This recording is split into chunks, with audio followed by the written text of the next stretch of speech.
दोस्तों, क्या आप जैसा बनना चाहते हैं वैसा नहीं बन पा रहे हैं, या जो आप चाहते हैं अगर वो नहीं हो रहा है, तो आज की यह कहानी आपके लिए ही है। दोस्तों, इस कहानी को ध्यान से अंत तक जरूर सुनिए। दोस्तों, अगर आप इस कहानी को अंत तक ध्यान से सुनते हैं तो आपको इस कहानी से कुछ ऐसा सीखने को मिलने वाला है जो आपको आपकी लाइफ में बहुत काम आने वाला है। इसलिए इस कहानी को अंत तक अवश्य सुने। दोस्तों, आज आपके पास जो कुछ भी है वो इसीलिए नहीं है कि आपकी किस्मत में इतना ही लिखा था या फिर आपकी किस्मत ही खराब है, बल्कि वो इसीलिए है क्योंकि आप इतना ही डिजर्व करते हैं। दोस्तों, यह प्रकृति बड़ी ही न्यायप्रिय है। यह उसे उतना ही देती है जितने का वह हकदार होता है। चाहे वो ज्ञान हो या धन, अभी आपके पास उतना ही है जितने के आप हकदार हैं। लेकिन अगर आपको इससे भी ज्यादा चाहिए तो आपको उसके काबिल बनना होगा। दोस्तों, ऐसा कौन सा गुण है जो आपको काबिल बनाता है? क्या आप उस गुण के बारे में जानना चाहते हैं?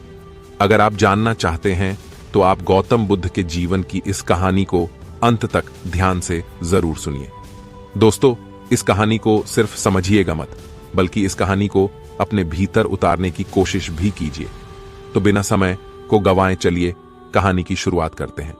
दोस्तों, एक बार गौतम बुद्ध को एक सभा में भाषण करना था, और जब सभा का समय हुआ तब बुद्ध वहां आए और बिना कुछ बोले ही वहां से चले गए।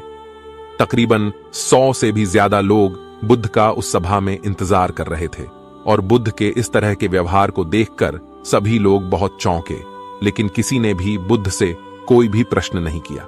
दोस्तों, अगले दिन फिर से सभा का आयोजन हुआ, और दूसरे दिन सभा में लोगों की संख्या तकरीबन घट गई।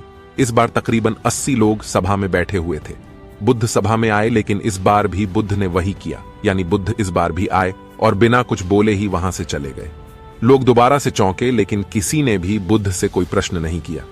अगले दिन सभा का आयोजन फिर से किया, लेकिन इस बार सभा में लोगों की संख्या और घट गई। इस बार सभा में केवल 50 लोग ही आए हुए थे। बुद्ध सभा में फिर से आए और उन्होंने इधर उधर देखा और बिना कुछ बोले ही सभा से चले गए। उसके बाद कुछ लोग क्रोधित भी हुए, क्योंकि लोगों ने अपना काम छोड़ छाड़ कर आए हुए थे, लेकिन किसी ने भी बुद्ध से कोई प्रश्न नहीं किया। अगले दिन फिर से सभा का आयोजन हुआ। दोस्तों, आप लोग जो इस कहानी को सुन रहे हैं, आप में से भी कुछ लोग मन ही मन ये कह रहे होंगे कि अरे कितनी बार सभा का आयोजन होगा, और आप लोगों को भी इस कहानी को सुनते वक्त इरिटेशन होना शुरू हुआ होगा।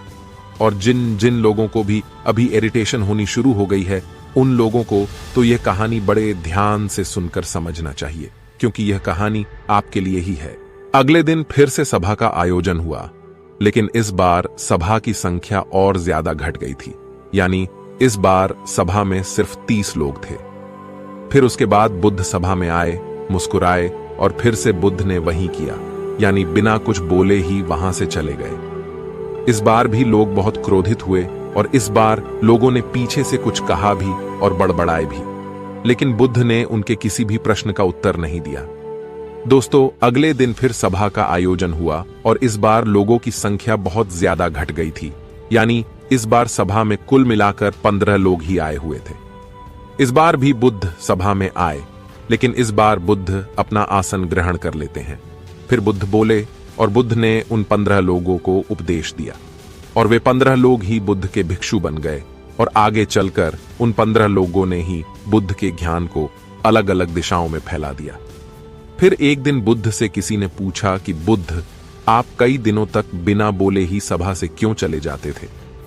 फिर बुद्ध कहते हैं कि मैं उन लोगों को खोज रहा था जो लायक थे, यानी कि पहले दिन 100 से भी ज्यादा लोग आए हुए थे। उसमें से ज्यादातर लोग सिर्फ आए हुए थे, उन्हें मेरे उपदेश से कोई भी मतलब नहीं था, वे बस आ गए थे। और उसमें से ज्यादातर लोग सिर्फ देखने और सुनने आए हुए थे कि सभा में क्या होता है। वे मेरे काम के लोग नहीं थे, क्योंकि वे लोग मेरे ज्ञान को औरों तक नहीं पहुंचा सकते थे। मुझे तो उन लोगों की खोज थी जो मेरे ज्ञान को जन जन तक पहुंचा सके। कई दिनों तक सभा से बिना बोले ही मैं इसीलिए चला गया, क्योंकि मैं यह देखना चाहता था कि वे कौन लोग हैं जिनके भीतर वास्तव में प्यास है। जिन लोगों के भीतर में वास्तव में प्यास थी, वे लोग अंत तक जरूर रुके, और जो लोग बस ऐसे ही आ गए थे, वे लोग पहले या दूसरे दिन ही चले गए। जिनके भीतर धैर्य था, उन्हें मुक्ति का मार्ग भी मिला, और जो लोग जल्दबाजी में थे वे लोग अब घर में बैठे हुए हैं। सवाल यह नहीं है कि मैं तुम्हें क्या दे सकता हूं, बल्कि सवाल यह है कि तुम क्या ले सकते हो। तुम्हारा पात्र कितना बड़ा है और कितने के तुम हकदार हो। जितने के तुम हकदार हो उससे ज्यादा तुम्हें नहीं मिलेगा। फिर वह व्यक्ति बुद्ध से पूछता है कि बुद्ध लायक कैसे बने। फिर बुद्ध कहते हैं कि धैर्य के द्वारा। जिस व्यक्ति के अंदर धैर्य है वह अपने जीवन में कुछ भी पा सकता है। सभा में जितने भी लोग आए हुए थे और उसमें से अंत तक वही रुके जिनके अंदर धैर्य था। चाहे तुम्हारे जीवन में तुम्हारा लक्ष्य जो कुछ भी हो, लेकिन तुम बिना धैर्य के सफलता के चरम तक नहीं पहुंच सकते। फिर वह व्यक्ति बुद्ध से पूछता है कि कोई व्यक्ति अपने भीतर के धैर्य को कैसे बढ़ाए। बुद्ध कहते हैं कि निरंतर अभ्यास के द्वारा हम अपने भीतर के धैर्य को बढ़ा सकते हैं। जैसे कोई व्यक्ति जब ध्यान करना शुरू कर देता है तो उसका मन उसके सामने कई सारे अड़चने लाता है, लेकिन उसका धैर्य उसे एक दिन उसके लक्ष्य तक जरूर पहुंचा देता है। फिर वह व्यक्ति बुद्ध से कहता है कि मैं समझ गया बुद्ध, मैं समझ गया, यानी मुझे धैर्य के साथ निरंतर अभ्यास करने की आवश्यकता है। दोस्तों, अब आपको समझ आ गया कि आपके पास वो क्यों नहीं है जो आप पाना चाहते हैं, क्योंकि आप उसके लायक नहीं हैं। आप लायक तभी बनेंगे जब आप अपने भीतर धैर्य को बढ़ाएंगे। और धैर्य कैसे बढ़ेगा? धैर्य बढ़ेगा निरंतर अभ्यास के द्वारा। और अभ्यास कौन करेगा? अभ्यास करेंगे आप, तो फिर करते क्यों नहीं? दोस्तों, खुद से ईमानदारी के साथ एक प्रश्न जरूर पूछिए कि जो आप भविष्य में बनना चाहते हैं उसके लिए क्या आप धैर्य के साथ कर्म कर रहे हैं? दोस्तों, अगर उसका उत्तर नहीं है तो अपनी असफलता के लिए जिम्मेदार आप खुद होंगे। दोस्तों, आज की यह गौतम बुद्ध की शिक्षाप्रद कहानी आपको पसंद आई होगी तो नीचे कमेंट बॉक्स में यस जरूर लिखें और उसके साथ ही इस कहानी को अपने दोस्तों के साथ शेयर करना न भूलें। और अगर आप अपनी जिंदगी में बदलाव लाना चाहते हैं तो इस चैनल को सब्सक्राइब कर लें और बेल आइकॉन को प्रेस कर लें, क्योंकि मैं इस चैनल पर रोज एक प्रेरणादायक कहानी सुनाता हूं जो शायद आपके जीवन के लिए उपयोगी साबित हो।